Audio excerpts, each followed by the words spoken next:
दोस्तों नमस्कार। YouTube पर प्रसारित हमारा दैनिक साहित्यिक सांस्कृतिक एपिसोड सिद्धेश्वर की डायरी, जिसमें कल हमने प्रस्तुत किया था राम नाम गमछा गले पुस्तक की समीक्षा, जिसके संपादक डॉक्टर वेद मित्र शुक्ल हैं। वेद मित्र शुक्ल जो एक सफल गजलकार कवि के साथ साथ वे सफल संपादक भी है, क्योंकि उन्होंने दर्जनों पुस्तकों का संपादन किया है। बाल पुस्तक और बाल साहित्य की पुस्तक एवं गजल की पुस्तक उनकी प्रकाशित भी हुई है और हिंदी अकादमी से लेकर कई प्रमुख संस्थानों द्वारा उन्हें सम्मानित और पुरस्कृत किया गया है। उत्तर प्रदेश हिंदी संस्थान द्वारा उन्हें सर्वोच्च सम्मान से सम्मानित भी किया गया है। उनकी रचनाएं आकाशवाणी और दूरदर्शन से प्रसारित होती रही है। ऐसे प्रतिभावान संपादक और शायद डॉक्टर वेद मित्र शुक्ल से मैं आपको आज एक छोटी सी भेंट वार्ता प्रस्तुत कर रहा हूं। आपसे निवेदन है कि इसे देखकर अपनी प्रतिक्रिया हमें अवश्य देंगे कमेंट बॉक्स में, और हमारे चैनल को सब्सक्राइब कर देंगे, ताकि हम आपको नियमित तौर पर साहित्य के सामग्रियां आपके सामने देता रहूं और आप उससे सीधे सीधे जुड़ सकें। आप भी हमारे इस चैनल से जुड़ सकते हैं। हमारे व्हाट्सएप नंबर 9234760365 पर अपना संक्षिप्त परिचय फोटो भेजकर। और आइए अब हम आपको रूबरू करवाते हैं डॉक्टर वेद मित्र शुक्ल, जो एक प्रतिभावान शायर और संपादक है। उनसे एक छोटी सी भेंट वार्ता आइए हम देखते हैं, और कुछ निश्चित तौर पर आपको इससे लाभ मिलेगा और आप देखेंगे कि ऐसे व्यक्तित्व कृतित्व के धनी वेद मित्र शुक्ल कितने। हार्दिक धन्यवाद आपका वेद मित्र शुक्ल जी। और आज मैं आपको आमंत्रित किया हूं आप अपने मंच पर। जैसा कि आपको जानकारी होगी कि हमारा सोमवार से साहित्यिक सांस्कृतिक एपिसोड सिद्धेश्वर की डायरी आरंभ हुआ है, जिसमें प्रत्येक दिन यूट्यूब पर हम साहित्य की विविध विधाओं पर कविता, कहानी, लघु कथा और भेंट वार्ता उसमें भी है, और पुस्तक समीक्षा, ये सारी चीज़ें उसमें हम प्रत्येक दिन देंगे, ताकि दर्शकों को साहित्यिक चीज़ें मिलती रहे आमने सामने। तो मैं यह वैसे तो मैं भेंट वार्ता हमेशा देता रहा हूँ, लेकिन अपने चैनल पर जब से यह कार्यक्रम मैंने आरंभ किया है, यह पहली भेंट वार्ता मैं आपसे ले रहा हूँ। तो आपको मैं बहुत बहुत धन्यवाद देता हूँ हमारे चैनल पर आज प्रस्तुत होने के लिए। मैं सबसे पहले चाहूँगा कि आपकी यह पुस्तक हमें मिली थी राम नाम गमछा। ये पुस्तक अभी आप देख रहे हैं आपके सामने, और इसकी समीक्षा भी हमने किया है, और इसकी समीक्षा भी अलग से पुस्तकनामा में आएगी। तो मेरी कोशिश होती है कि जो भी जिस पुस्तक की या पत्रिका की हम समीक्षा करें, उसके संपादक या लेखक से एक छोटी सी भेंट वार्ता हम लोगों के सामने पहुँचाए। तो वैसे तो आप सिर्फ संपादक नहीं, आप तो बहुत अच्छे रचनाकार हैं। जैसा कि हमने आरंभ में लोगों को हमने परिचय दिया है आपके बारे में, विस्तार से आपको परिचय दिया। आप प्रतिभा के खान हैं। आप सिर्फ गज़ल कविता ही नहीं, बाल साहित्य में भी आपने बहुत कुछ लिखा है, जैसा कि हमने आपका परिचय देखा है। और आपसे हमारी एक गहरी जान पहचान हुई है तब से, जब से कि आप की गज़ल का मैं कायल रहा, अब आपकी गज़ल को मैं पढ़ता रहा। तो मैं चाहूँगा कि आप सबसे पहले हमारे इस चैनल पर आपके दो शब्द हम जानना चाहेंगे, और उसके बाद हम आज की आमने सामने भेंट वार्ता आरंभ करेंगे। बहुत बहुत धन्यवाद आदरणीय सिद्धेश्वर जी। ये हम सबके लिए एक बहुत अच्छी बात है कि सिद्धेश्वर की डायरी के नाम से आपका एक प्रकल्प और शुरू होने जा रहा है। हम सब पहले से आपके सामर्थ्य से परिचित हैं, किस प्रकार से आप साहित्य के क्षेत्र में न केवल स्वयं को प्रस्तुत कर रहे हैं, बल्कि साहित्य से जुड़े हुए उन लोगों तक भी पहुंच रहे हैं जहां तक कई आलोचक, महत्वपूर्ण आलोचक भी नहीं पहुंच पा रहे हैं। निश्चित रूप से साहित्य सिद्धेश्वर की डायरी, क्योंकि साहित्य की डायरी होने जा रही है, समकालीन साहित्य की डायरी होने जा रही है, एक सफल और अभिनंदनीय कार्यक्रम होगा हम सभी के लिए। आपको पुनः बहुत बहुत बधाई और अभिनंदन। बहुत बहुत धन्यवाद वेद जी।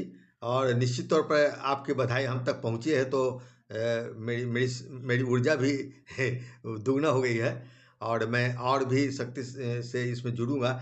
मेरी कोशिश ये है कि सबका साथ सबका विकास, और हम एक दूसरे को सहयोग करें, आगे बढ़े। और साहित्य का में जो अभी की स्थितियां हैं कि लोग सिर्फ अपने अपने आगे बढ़ने की कोशिश में है, एक दूसरे को कोई देखता भी नहीं।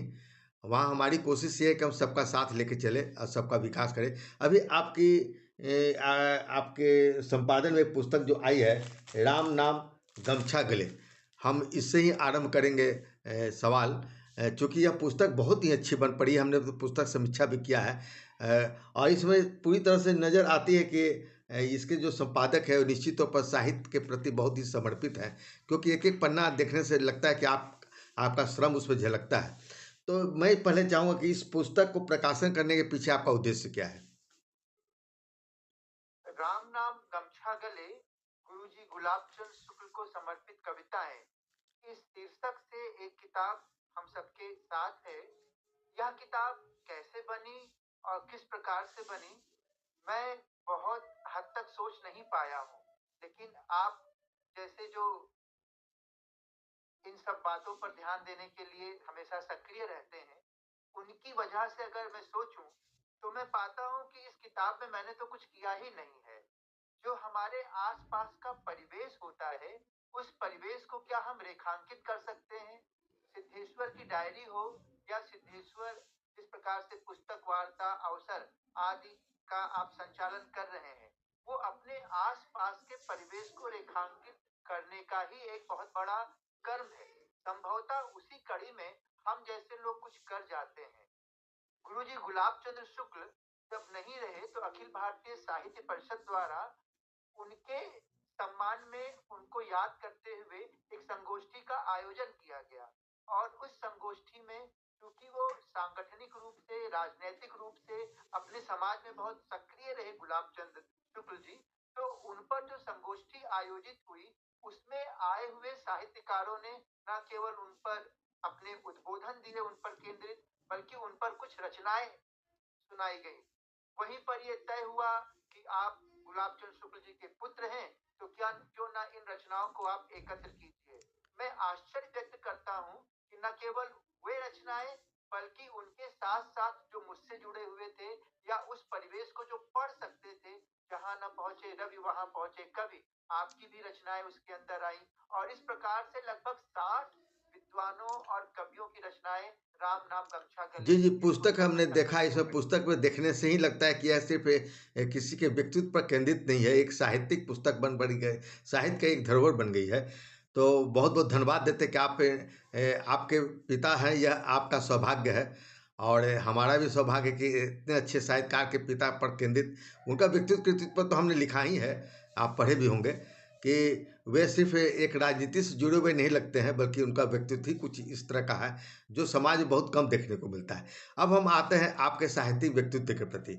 चूँकि आप सबसे पहले एक रचनाकार हैं, और आपकी रचनाएँ देश भर की पत्रिकाओं में धड़ल्ले से प्रकाशित होती रही है, और आप एक अपनी अलग पहचान रखते हैं साहित्य जगत में। तो मैं वैसे मैं आपको गज़लकार के रूप में ही ज़्यादा जाना हूँ। आपकी गज़लें हमें बहुत पसंद आती, ख़ासकर अभी तो हाल में अभी जो सोच विचार में आपकी गज़लें आई थी, 4 गज़लें, वो मुझे बहुत ही प्रभावित किया। तो मैं जानना चाहूँगा कि आपका आपका जो लेखन है, आपका जो सृजन है, वह कब से आरंभ हुआ, और उसके उसकी उसके प्रेरणा स्रोत कौन रहे? एक अच्छा सवाल है किसी भी अ, युवा साहित्यकार को अपने को समझने के लिए। यह सवाल जो आपने पूछा है, इसके पीछे अगर मैं जाऊं तो हमारा परिवेश ही हमारे साथ होता है। जैसे आप कई साहित्यकारों से मिलजुल रहे हैं, उनको उभार रहे हैं, उसी प्रकार से जो मेरा परिवेश रहा, एक जो दरिया की बातें पत्थर से ये गजल संग्रह अभी आई है, उस गजल संग्रह में मैंने जो समर्पण का पृष्ठ है उसमें लिखा है कि पिताजी मेरे कहते हैं कि निर्बल जी की गोष्ठी में नहीं जाओगे। मैंने कहा हाँ जाना तो था, लेकिन कुछ नया नहीं लिखा है। तो पिताजी कहते हैं लिखो लिखो कुछ नया लिखो। मैंने कहा हाँ पापा देखो कुछ लिख गया हूँ सुनिए। इस प्रकार से मैंने वो समर्पण पृष्ठ तैयार किया है। मेरे बचपन में जैसे आप ये कार्यक्रम कर रहे हैं, वैसे कृष्ण स्वरूप पांडे निर्मल जी हुआ करते थे। अच्छा एक अच्छा। नागरिक संस्था हुआ करती थी और भी ऐसे पारस भ्रमर जी बड़े-बड़े साहित्यकार हुआ करते थे और उन सबका सानिध्य मिला और राह चल पड़ी। अच्छा इसके आगे और भी बहुत सारी बातें आपकी हो उस सकती समय हैं। उम्र क्या होगी जब बच्चे आपने पहली रचना लिखा? पहली रचना जब मैंने लिखी तो हम सबका घर परिवार ही होता है जो हमें आगे बढ़ाता है। पिताजी ने हौसला अफजाई की और वो कविता मुझे भी अच्छी लगी जब पिताजी ने कहा अच्छी है। उसके बाद कुछ पत्र पत्रिकाओं में मैंने भेजा, छपी और बाल कविता मेरी पहली कविता थी, ऐसा मैं अच्छा मानता अच्छा हूँ, अच्छा। जो मैं बच्चा होता हुए खुद बच्चे के लिए लिख पा रहा था। अच्छा, अधिकांश रचनाकारों को हमने देखा है कि उनका जो चाहे वो बाद में कहानी लिखते हों, उपन्यासकार बन गए हों, कुछ भी हो, लेकिन उनका उनका जो सृजन का आरंभ होता है वो कविता से ही होती है। ऐसा ऐसा किस कारण होता है, क्या आप कुछ बतला सकते हैं? कविता हम सबको आकर्षित करती है और कविता निश्चित रूप से पहला प्रेम होती है, क्योंकि साहित्य की विधाएं तो इस प्रकार से हैं कि हम आप बात कर रहे हैं वो भी साहित्य है, लेकिन उस तरह से हम साहित्य को ले नहीं पाते हैं। इसलिए मुझे लगता है कविता में वो आकर्षण है कि सभी को आकर्षित करती है और साहित्य की मुख्य विधा के रूप में अगर साहित्य की पहचान कहा जाए क्या है, तो साहित्य की पहचान कविता, इसमें कोई शक नहीं। कथेतर भी है, कथा भी है और भी बहुत कुछ है, लेकिन हम कहते हैं कविता, तो शायद यही बात हो कि सभी साहित्यकार कविता से ही शुरू अच्छा, करते वेद हैं। मित्र शुक्ल जी, आपके जीवन का कौन सा अनुभव आपकी रचनाओं की आत्मा बना? आप इस संबंध में कुछ कह सकेंगे? निश्चित रूप से कविता, और कविता में भी गजल जो उपविधा है, गजलों में मैं कहने में अपने को बहुत ही सहज महसूस कर पाया और उसके साथ साथ अभी जिस प्रकार से पढ़ाई लिखाई हुई, जेएनयू दिल्ली विश्वविद्यालय जैसी संस्थाओं से जुड़ने के बाद अभी जो आलोचना कर्म है और जो संस्मरण है, उसमें मैं समझता हूँ कि मेरी ही नहीं किसी भी लेखक की जो आत्मा है वो वहां पर उभर करके आती है और उस लेखक को समझा जाना जा सकता है इन विधाओं के माध्यम से। अच्छा वेद जी, ये बताइए कि गजल लिखते समय आप शब्दों से अधिक भाव को तरजीह देते हैं या शिल्प को? मैं आपको एक छोटी सी रचना सुनाता हूँ जी अपनी गजल, जिसमें मैंने गजल की बात की है, जी जी, शायद मैं स्वागत है। उसके इस बात को कह पाऊं जी कि कहते उलझी है गजलें पहरों में, उलझी है गजलें पहरों में, पढ़ पाया ना जो नजरों में। वाह। उलझी है गजलें पहरों में, पढ़ पाया ना जो नजरों में। कहते नदियों से क्या होगा, कहते नदियों से क्या होगा, पानी को बांधो नहरों में। कहते नदियों से क्या होगा, पानी को बांधो नहरों में।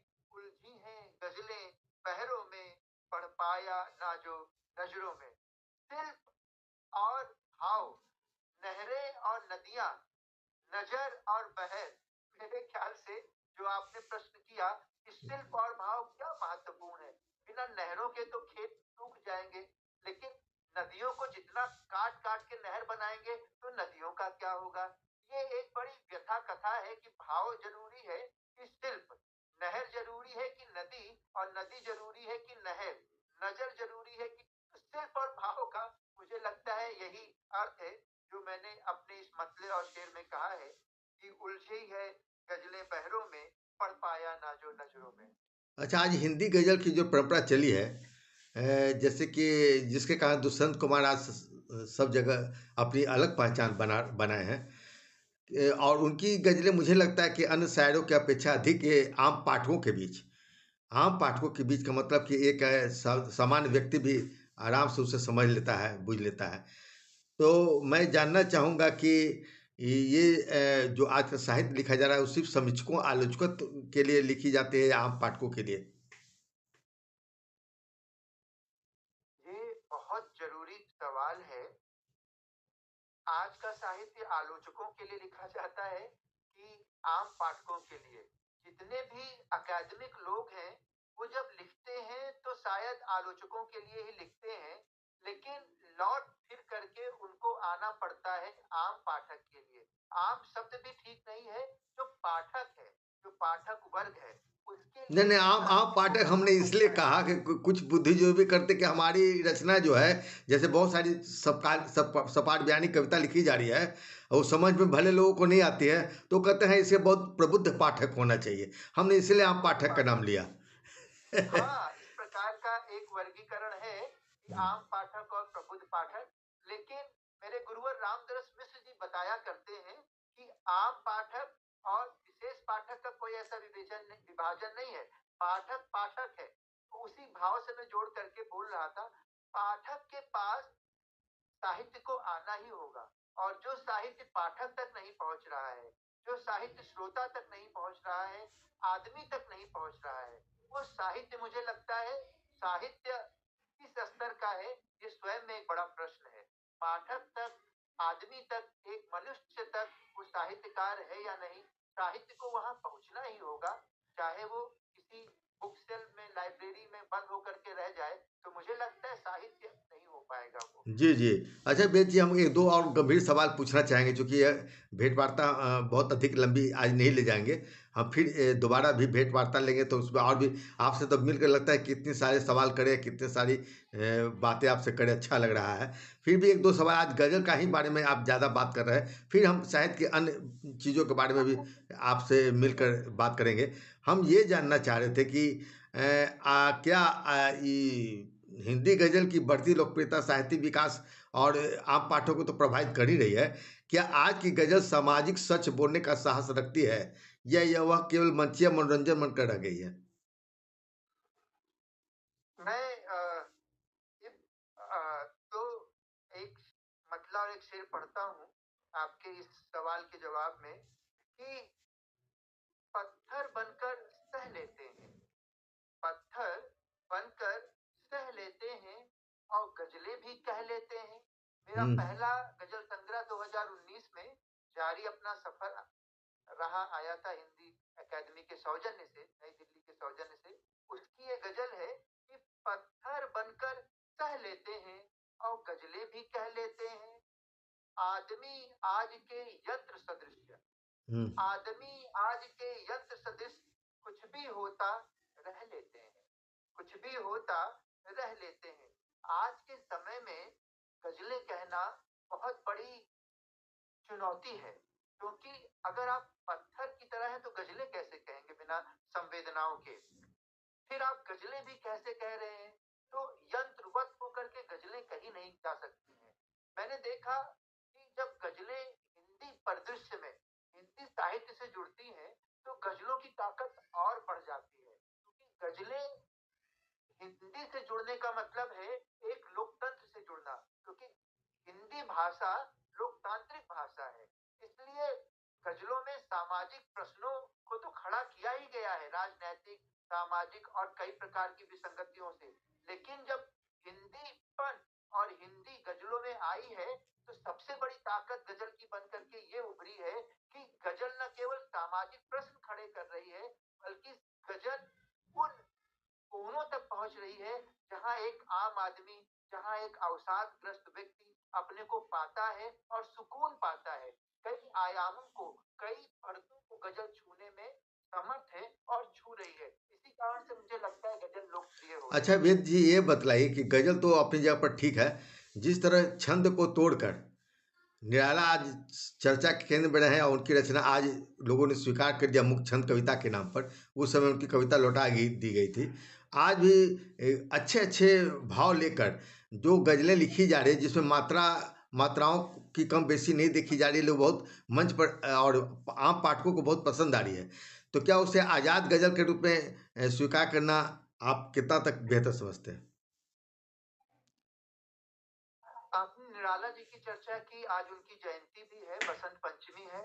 और जी। आपने जानबूझ करके उनको जरूर याद किया होगा। एक अच्छे जी। साहित्यकार और साहित्य की संगोष्ठी में अच्छे नाम इसी प्रकार से आते हैं।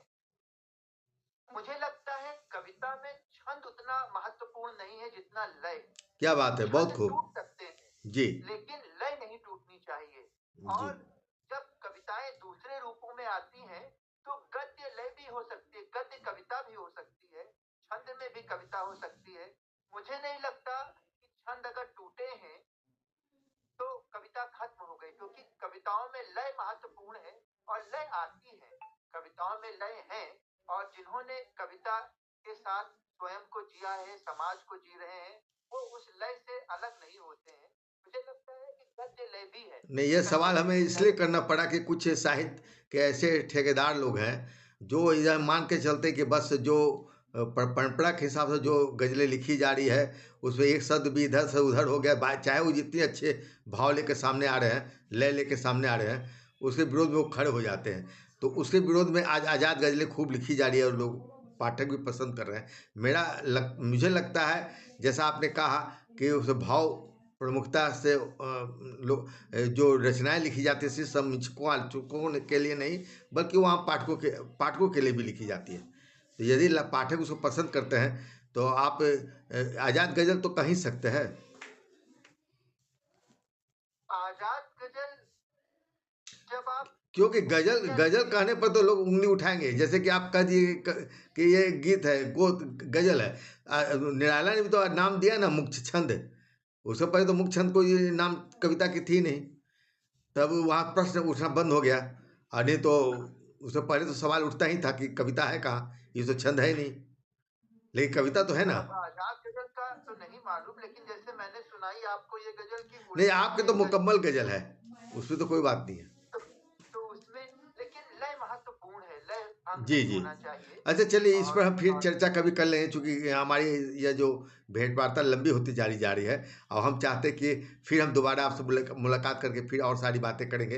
एक सवाल हम जाते जाते आपसे करना चाहेंगे कि सोशल मीडिया ने साहित्य को लोकतांत्रिक बनाया है या उसे सतही बनाया है। बहुत से लोग कहते हैं कि अरे सोशल मीडिया में क्या ही, बहुत सी बेकार रचनाएं आती है, जबकि वही लोग जो अच्छे रचनाकार हैं वे भी इसमें जुड़ जा रहे हैं। तो उस मायने से हमने यह बात कहा कि लोग सोशल मीडिया के संदर्भ में आपसे बात जानना चाहेंगे।